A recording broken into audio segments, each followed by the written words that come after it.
All right, welcome back. I just woke up and there was a balance patch, and I was so happy. Balance patches are great. Anything different is good just to shake things up a little bit. And it's been a while. We've had to wait quite a while due to SWC to get something different. So we're going to go through the balance patch. We're going to talk about, the impact on RTA, maybe the impact on other areas of the game, and we'll just kind of see how it looks. But first, as a man of science, I need to know, do balance patches bring luck? We've got 4 scrolls. If they do, we'll get an F5. If they don't, we won't. The luck is not included with, not actually moving your monsters out of storage. So let's do that real quick. Get all this stuff out of here. And then we'll see. So we got 4 quick summons just to test the balance patch luck. So far, no. We're gathering data here because I'll take any edge I can get. Oh, that's a good sign. Okay, so 4-star. A Lich. Not really needed, but still luckier than not. Ooh, back-to-back. Balance patches maybe do bring luck. Back-to-back 4-stars. Okay, all right. I mean, not a unit I need, but back-to-back 4-stars is pretty lucky. So if you're not sure if the balance patch brings luck, I present to you Exhibit A, right? You can make your own decisions. It just feels lucky, it's changing up monsters that have been static, or hopefully, fixing monsters that don't have a use. So that's lucky in and of itself. All right, let's go ahead and get to it. So they're buffing Veremos is right up here at the top, which is pretty cool. From 3% HP to himself to 3% AoE HP. I could see this being used. Pretty much any passive healing is pretty decent. 3% is not a lot, but it's per harmful effect. It's a little baby heal. It's something. It'll help with dungeons. It'll help with people early in the game. Maybe it'll see play in Arena and RTA, maybe. 3% is just not a lot. So we'll see. What I would like to see is some sort of buff that increases healing. Like increases all healing effects by 50% or something like that. It would really help with dots and pernas and rakunis and stuff like that. So anyway, nice little buff to Vero. Vero's fallen way out of the meta, way out of the meta. And gosh, out of the fusibles, you really don't want things you're giving away to new and beginning players. You don't want them falling too far out when you can totally change them however you want. So nice little buff there. All right, the Occult Girls, it looks like it's their time to shine a little bit. They're getting some love. The water gets decreased attack speed for 2 turns with a 40% chance on Water Guardian Angel. So let's take a look at that. I actually have her, so that's kind of convenient. We'll switch back here. So Water Guardian Angel is here. So it turns into decrease speed and decrease defense and deals damage according to max HP. So she's already got this one, which is the recovery, the sleep, and then now a slow / defense break, which is pretty good.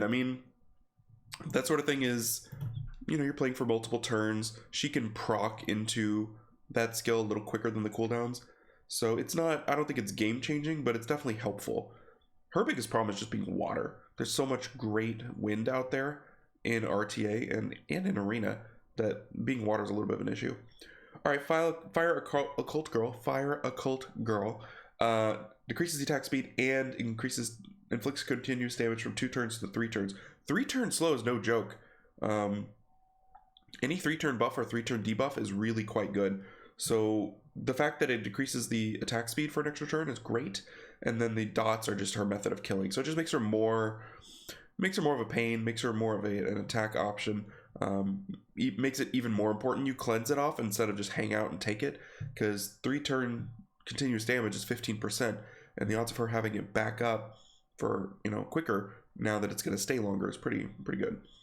All right, Wind Occult Girl. This one's, I think, the most interesting change. So they're adding it on to Wind Guardian Angel. So let's go take a look at that. So here's Charlotte. Wind Guardian Angel. 3 tactile enemies 3 times. Each attack decreases their attack bar by 30%, has a 40% chance to increase their chance of glancing, and now increases your attack bar by 20%. So that's a huge change in attack bar and a huge change in tempo, all in one skill.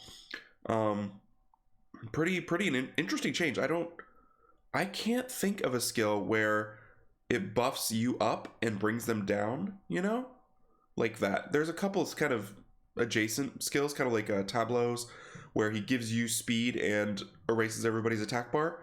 But again, that's just the speed going up, not the speed or bar going down. So this will be interesting to see. It'll get some play. Makes her a better control monster. I don't think brings her on level 2 Hathor, but maybe a little closer to Okeanos, maybe, because she's got the stun, slow, and the glance. I mean, if it all hits, it's 90% bar down for your opponent and 20% bar up for you. She's got good base speed at 105. So, could people use her in some sort of double stripper cleave, maybe? I don't know. She can still hit hard. She is an attack type. And just that little bit of bar boost is very interesting. They included this effect in the demons, right? And I don't know that anyone's using them for bar boost yet, but it's a similar kind of a thing. So I find that to be one of the more interesting changes of this patch. Just that little baby bar boost. Especially, there's a lot of comps that are like Gemini, Tiana, or Triton, and then Lagmaron, stuff like that. And they're not speed tunable because Triton speed tunes, Tiana speed tunes, but Gemini doesn't. So this might be one little effect that kind of helps push your guys into a sequential turn order. So something interesting. All right, light Occult Girl goes from decrease attack power for 3 turns with a 40% chance. This is her third skill again, to remove 1 beneficial effect with a 50% chance. That turns her into a AoE beneficial effect remover, which is really, really a great change for her. They definitely like to build up the light nat 5s and make them playable, and I think they're doing a good job of that. They're slowly making them all playable. Because attack power down is not great, I don't think, and 3 shots at a beneficial effect remove is great, really, really great. So we'll see more of those out and about.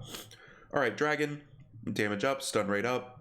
Maybe not enough to see play because no one's playing the light dragon and saying, you know what, if I only did 10% more damage, I'd be great. It's going to be good for people that like to use it anyway, people that have pulled him and are kind of forcing him. But it's not enough to really change him, I don't think. Dark stun up is good, but not crazy. There's a lot of monsters that have way higher stun rates, like way higher. So it's not game breaking, but they're slowly just kind of checking these out. All right, Vamp Lord Dark. This is the one that everybody has, who's somewhere in my storage, because yeah. So they increased the vampire effect to 3 turns, which I think is great. The biggest problem with him was he had a downturn, and if he derped a little bit, you might have 2 downturns, and that's not good, especially for attack power. The vampire effect doesn't really matter. This is a PvE change. But now having a 3 turn attack bar buff, that's something. That's not nothing. We don't see that a lot. I mean, Bastet is the only one that I can think of.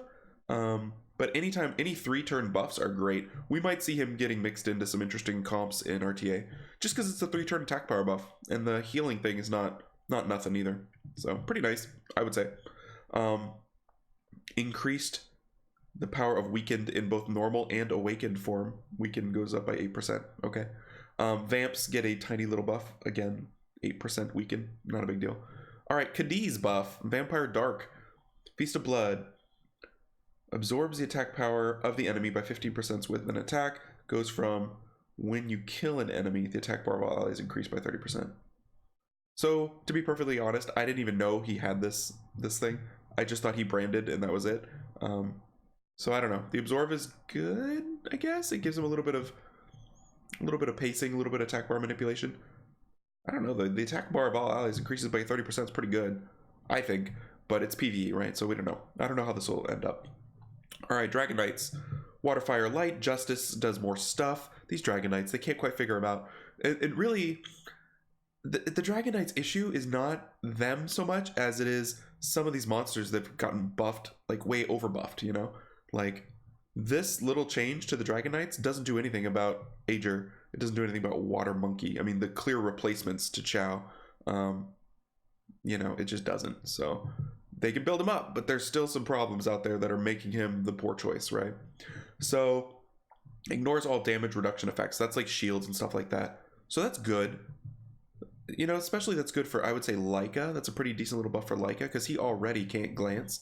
So that makes him more effective against Wusas, Bastets, stuff like that. I don't know. It's pretty good. It's not bad.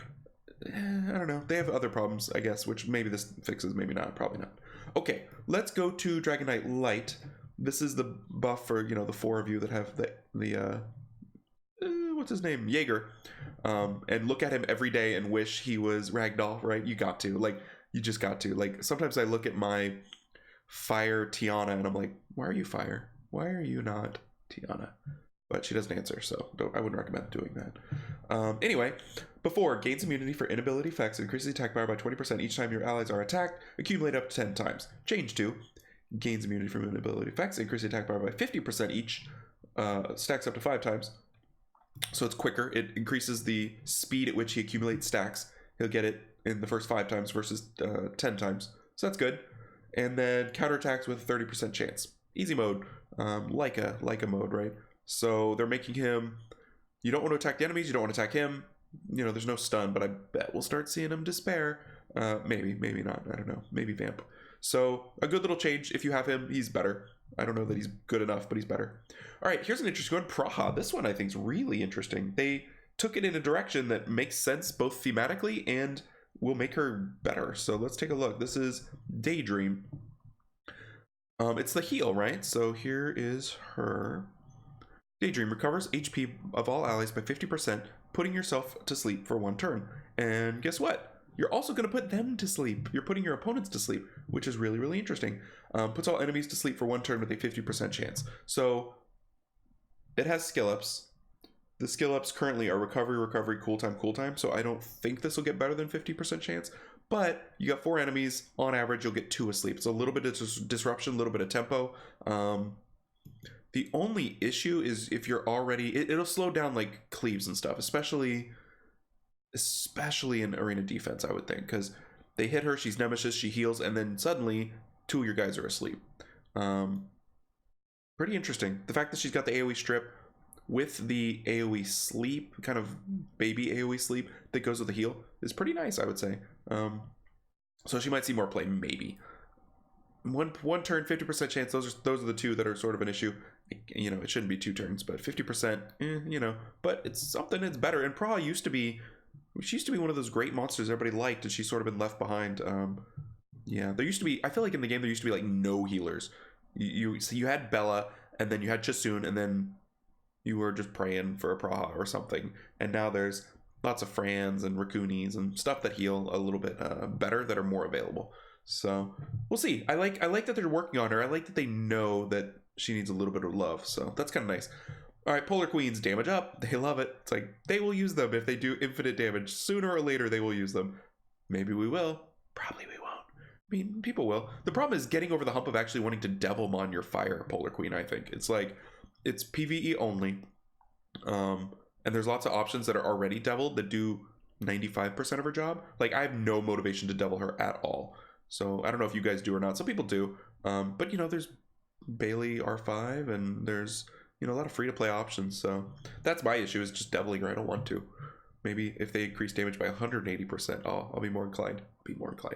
Okay, this is a Taor buff. It's sad in how little it does for his issues compared to Lagmaron. That's the main thing, right? You can directly compare him to Lagmaron. He's slower. He does less damage. He does less control. He's blue, but now he does 18% more damage on 1 skill. And you know they know he's the problem because they just say Chimera Water or Chimera Water. And that's it. It's not all Chimeras, right? So, sadness for them. All right, Fire Monkey. This is another little interesting one. One that a lot of people had been hoping for. It doesn't quite go as far as some people had wanted, but it goes in the right direction. So, Gold Headband, the passive. We're going to sneeze here.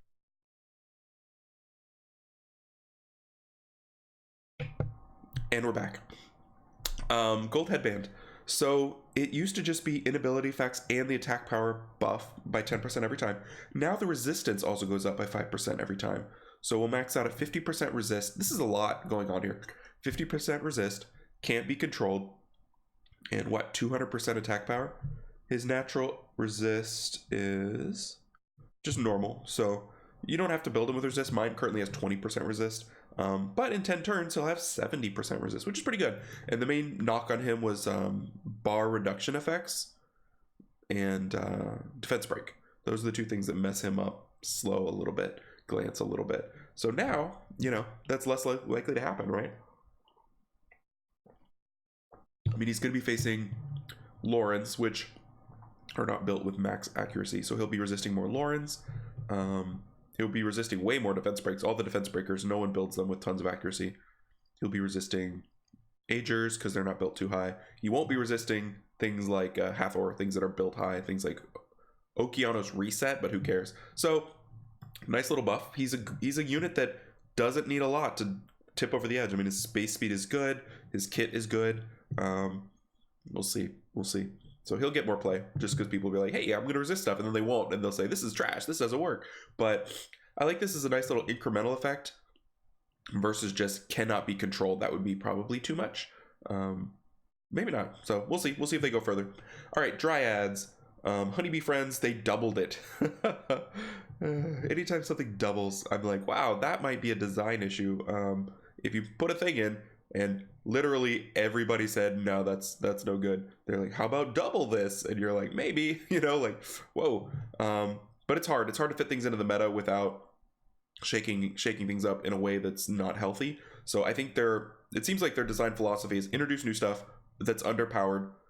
People go for it anyway because it's new. Then they buff it, and now people go for it again because it's slightly better. So nice little buff there. The light one gets a little bit of a buff, and then we go to the sniper. So Dryads, a little bit of a buff. I don't know that it's enough to make a big difference. The Oblivion state going up to 3 turns is nice. Any 3-turn debuffs again is good.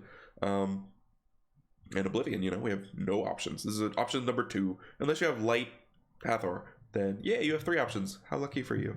Which apparently is really powerful enough because they've never buffed that as far as I know. Maybe I'm wrong.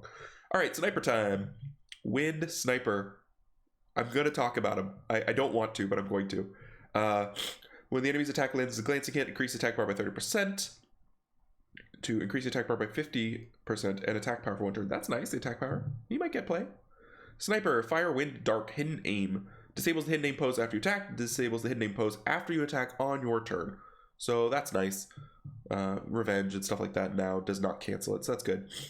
Water and light, little baby boost, 11%. That's fine. They must think water's fine, which it is. Water's good, and light's fine, which it's not, but it's fine. Whatever. It's just not great, but it's not total trash tier. All right, Sylph Dark blocks beneficial effects for 2 turns. That's pretty nice. Kind of like I want to say, is there any AOE version of that? I can't quite think. I'm sure there is. My mind's saying like Beast Monk, but I'm not sure on that one. So that's kind of nice. Wind Harg. They're like, oh yeah, it's a Nat 4. Whoa, wait, did you guys know it was a Nat 4? We should do something, maybe. So this is their attempt. Grants immunity on all allies with no harmful effect to be removed for 2 turns. So that's kind of nice. Little AoE immunity. I'm going to go dig him out of storage because I can't quite remember the way his skills work because he's been in storage so long. He's lucky he's not been like blown up in my storage. There's no way he's max, so he must be 5-star. Like, I bet there's so many of these that have been fooded or fed. Can we find him? I don't even see him now. Let's sort by monster. You guys can't see this. Maybe I should switch that up. Here we go. All right, so we're sorting by monster. We're looking for Wind Harg. Bunch of samurais. There's a Harg. No, that's a vampire. My bad.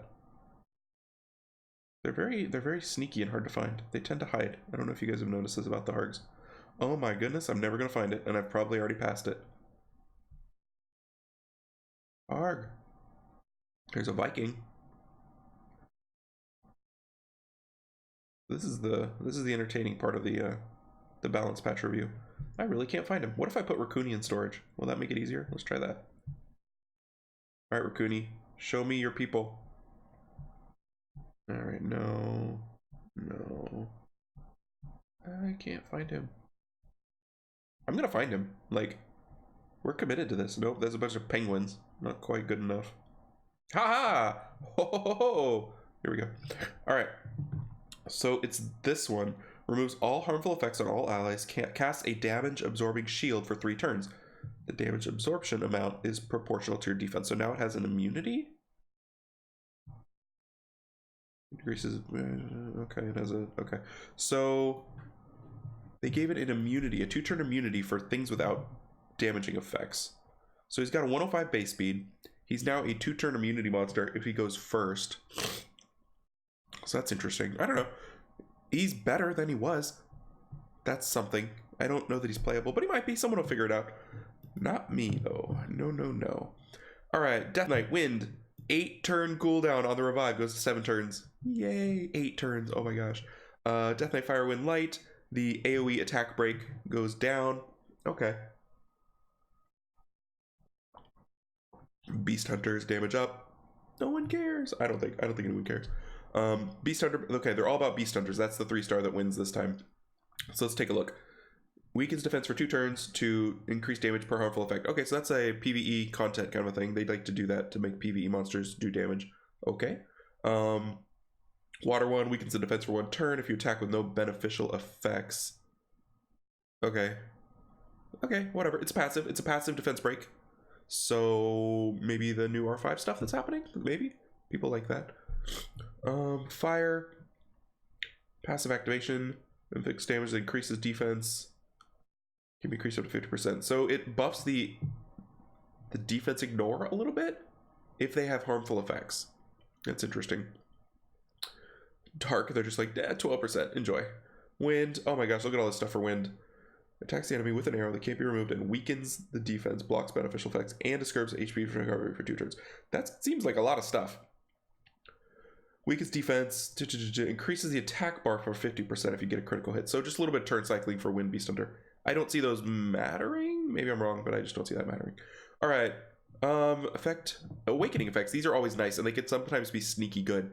Dragon Dark. Oh, good. They changed the crit rate. That's nice for them. Hey, Dark Dragon owners, you got a change that makes sense for you, so enjoy. That's all for that one. All right, Cadiz. Crit rate is gone to strengthen skill. They gave Cadiz a remove beneficial effect on his skill 1 with a 50% chance. So that's really, really good. So Cadiz owners, I think you're in good shape now. You'll use him as a every turn stripper, kind of like a chilling. That's kind of nice for you. Congratulations for y'all. All right, leader skills. Dark gets a universal speed lead. That's kind of nice. Dark Sylph. That is way better than dungeon lead, and they know it. That's why you got it. So congratulations. And then we've got some issues and a new AI for the wind. So yeah, so that's the bounce patch. A lot of little things here and there. Couple monsters might slightly boost up. Nothing screams OP over the top. You know, light dark owners, as always, are these balance patches are worth watching for those LD.5s because they are on it. They are on the LD.5 situation. So keep an eye out if you got one that's not here.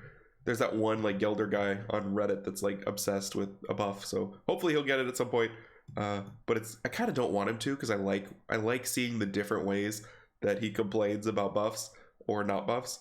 That's just interesting. It's like a running joke now, but you know, at his expense, at his monster's expense, which is sort of unfortunate, but I enjoy him.